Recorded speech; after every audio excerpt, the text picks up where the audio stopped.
So, you guys know single DD IEMs have been my thing. I absolutely adore using and trying out and exploring different single dynamic driver IEMs. Previous multiple recent videos of mine have all been about different single DD IEMs, be it the LUA Serendipity's unboxing, be it the Tanchjim Origin review, or be it my last video about the Earacoustic SPA Hi-End Max. And you guys must have noticed that I absolutely loved each one of them, despite each one having different characteristics. And today's video is going to be about another brilliantly designed and latest launched single dynamic driver IEM. I'm talking about the Letshuoer DX1. It's the latest launch from Letshuoer that is going to be around the $160 to $200 price bracket, somewhere around that pricing, I have been told. Uh, this house is a 11 dynamic driver unit on each side that features aluminum and magnesium alloy diaphragm material. Hey guys, this is your friend Pulkit, and you guys are watching me on Gadget Generations YouTube channel. Today's video is going to be everything about the Letshuoer DX1, be it its supreme design quality, be it its robust build quality, be it its drivability, and be it its sound impression. So make sure you guys watch me till the very end of this video, as I'm going to tell you everything about this beautiful set. First of all, I would like to thank Sherry from Letshuoer for sending in this unit of Letshuoer DX1 for the purpose of this review. And now let's begin with the design and build quality part of the pair. So it's time I talk to you guys about the design and build quality of this absolutely stunning pair. The pair looks absolutely phenomenal. It is robust. It has this really small and compact bullet shape form factor, and it sits quite comfortably into my ears as well. The shell entirely is made up of stainless steel material, which is kind of fingerprint magnet, so I have to take good care of these. But yeah, this looks really phenomenal. The face covers have this grill type design. However, it is closed back, it is not an open back earphone. Moreover, we also have this contrasting golden color frame around the face covers, which actually give the pair a unique and beautiful appeal. So in my opinion, the pair looks really robust. It is very well built and has a little bit of heft to it. Nothing that would affect the comfort. At least for me, I find these to be quite comfortable. The included cable, it is of really good quality. The box mentions this one to be 256 strands silver plated monocrystalline copper cable. It is quite thin and doesn't have a lot of weight to it, so not an issue. However, I would like to mention that the memory hooks near the connectors, they are a bit stiff, but like I said, that I don't feel any kind of discomfort while using the pair, so that is not an issue for me. About the included accessories, I would first speak before I talk about the fit and isolation. So yeah, these comes with these Clarion style ear tips. I guess these are tri-Clarion ear tips only, and they provide good comfort, but they're not very comfortable for longer listening sessions. And however, the isolation is quite good. So yeah, so for longer listening sessions, I have been using this pair with Divinus Velvet as well as Divinus Prism ear tips. And Velvet, I have been using the normal bore, not the wide bore ones. So yeah, you should try with the Divinus Velvet ear tips, and they will be better comfortable for you if you don't find the stock ear tips to be that comfortable. Now onto the fit and isolation. So the bullet style shape fits me quite nicely. The pair has a bit of heft to it, and like I mentioned, that the cable also has this stiff memory hooks near the connectors, but I don't feel any kind of discomfort. In fact, the pair sits quite comfortably into my ears, and I find it to be quite isolating from the surrounding noises. I don't I've used it in my gym as well for testing purposes about the isolation, because there they are those bombarding those volume music on high volumes, but it was comfortable enough to cut down the outer noise and provide me with good isolation. Next up, on to the drivability part.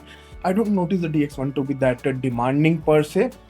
However, it loves a good source. I mean, it doesn't scale, but if you provide it with a good source, it sounds really clean and crisp and very well defined across the frequency band. So yeah, remember to treat it with a good source. For my testing, I have used it with my MacBook Air 3.5mm output using a Renko acoustic connector. Apart from it, the main major listening and main notes for this review are made using the FiO M21 as well as the Hibi R82 music player, so as my daily source. Now onto the sound quality part, which we will be discussing onto the next section now. Okay, so now it's time to talk about the sound quality part for the Letshuoer DX1 here. I would say that the DX1, has that new characteristic tuning of Letshuoer. I've been trying out different products from Letshuoer, and I've been noticing that they are evolving towards a neutral and reference grade tuning with with their recent products.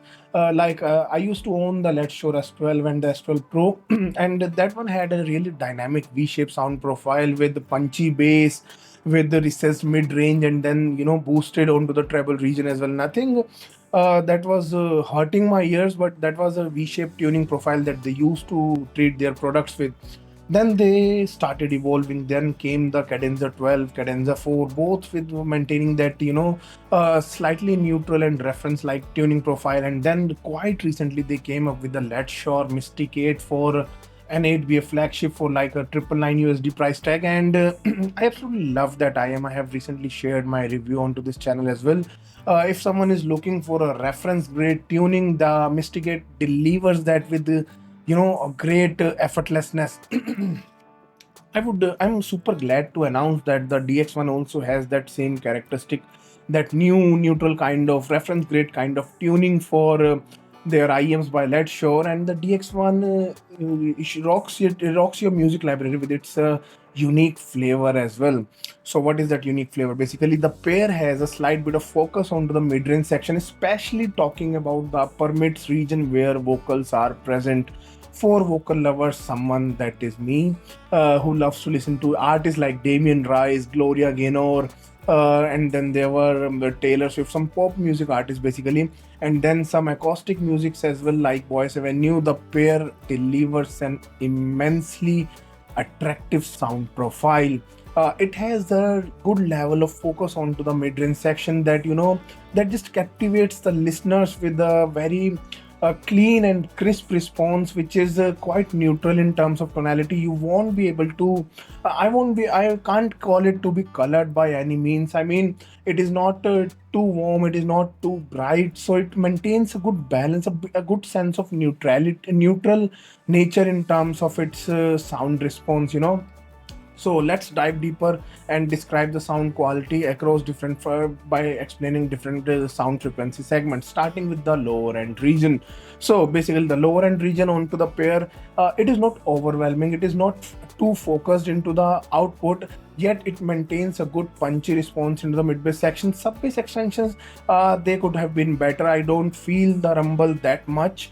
It is not that physical like listening to Bad Guy by Billie Eilish. I could actually, feel that those kind of vibrations in different IEMs, like the previously listened Tanchjim Origin and the Earacoustic SPA Hi-End Max. But onto this one, the rumble sensation was there, but there was that was not enough physicality to produce to call it a thunderous response. So yeah, sub bass extensions could have been better, but the mid bass punch is there and it complements the other frequency regions quite well. On to the mid range, which is the star of the show here. Yeah, I'm just turning on over my notes. So yeah, so mid-range is the star of the show, like I have mentioned while I was starting to talk about the sound quality part for the DX1. The pair produces a very attractive mid-range response. Instruments and vocals, they sound quite good. They are very well defined. The refinement for vocals. I was listening to this track Jani Dur Gaye by Hadika Kiani.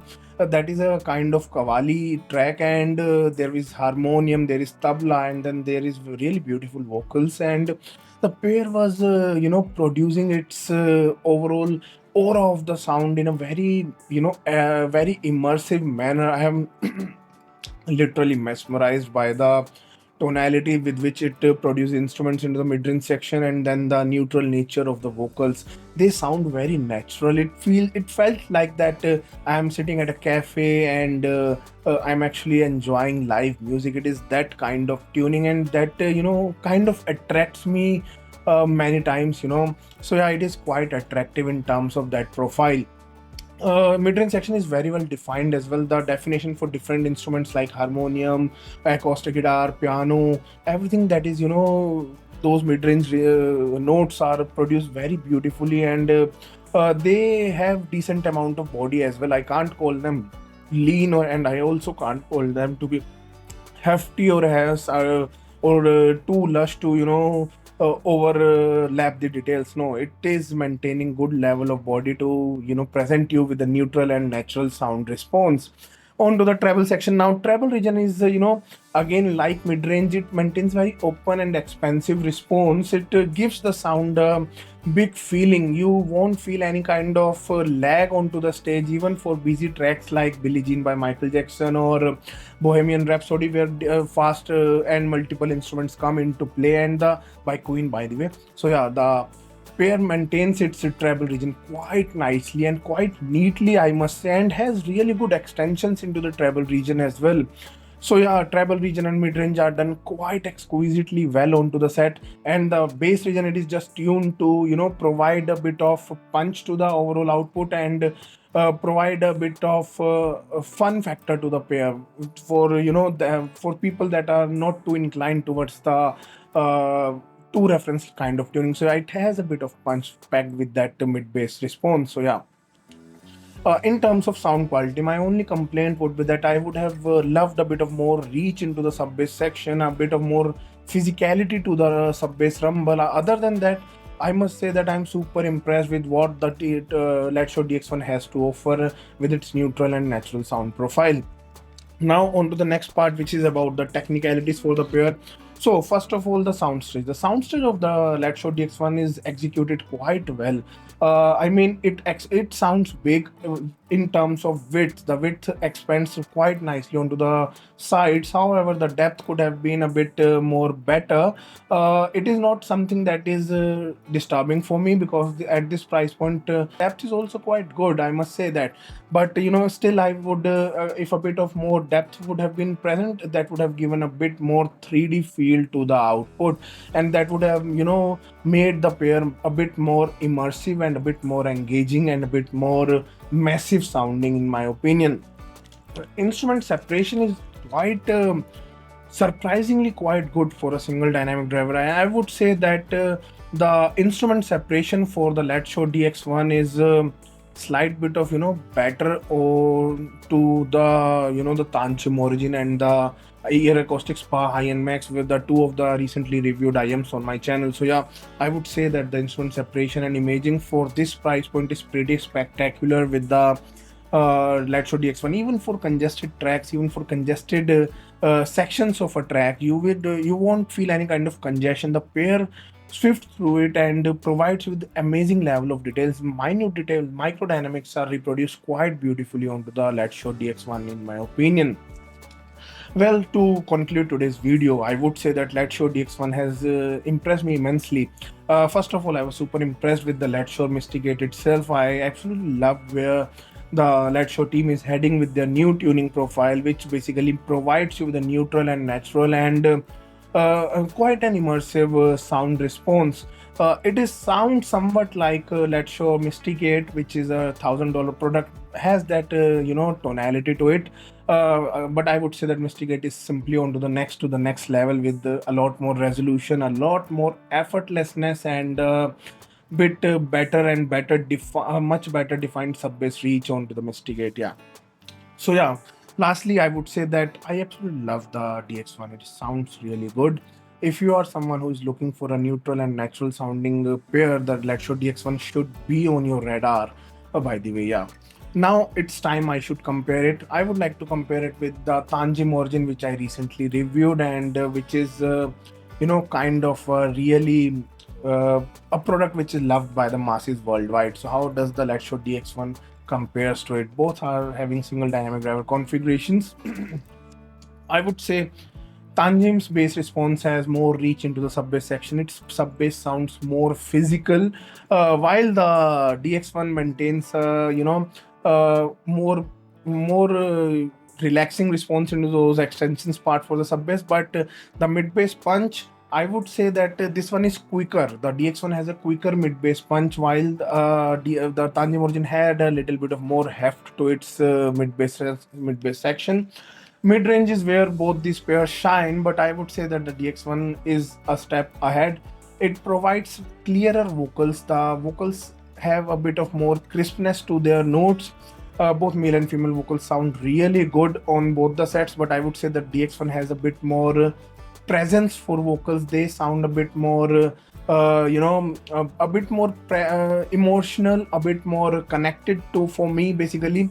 So yeah, the vocals have a bit more presentation into the output for with the DX1 compared to the Tanchjim Origin. Now, I'm not saying that Origin doesn't do a great job in vocals. It also sounds really good, but this one is simply on the next level. I would say that DX1 has a spectacular response if Tanchjim is considered to be good into that section. Now onto the treble. Treble, I would say that Origin maintains a slight bit of relaxing response compared to DX1, while DX1 sounds a bit more exciting and a bit more open into the treble region. Depth, technicality, I would say that Origin has a bit more depth that I wanted with the DX1, and I must say that the instrument separation is slight bit of better onto the DX1. Yes, it comes a bit cheaper than the Origin, but it provides you with a bit of more detailing. The minute details, the microdynamics sound a bit better to me onto the DX1. Well, that's about the comparison part, and that's about today's video. I hope you guys enjoyed watching my today's video about the Letshuoer DX1. If you guys have any questions related to the DX1, you can ask me in the comment section below. If you guys feel like if you guys are new here, kindly do consider subscribing to my channel, and don't forget to leave me a like onto this video as well. I hope you guys enjoyed watching. Thank you so much. This is your friend Pulkit from Gadget Generations.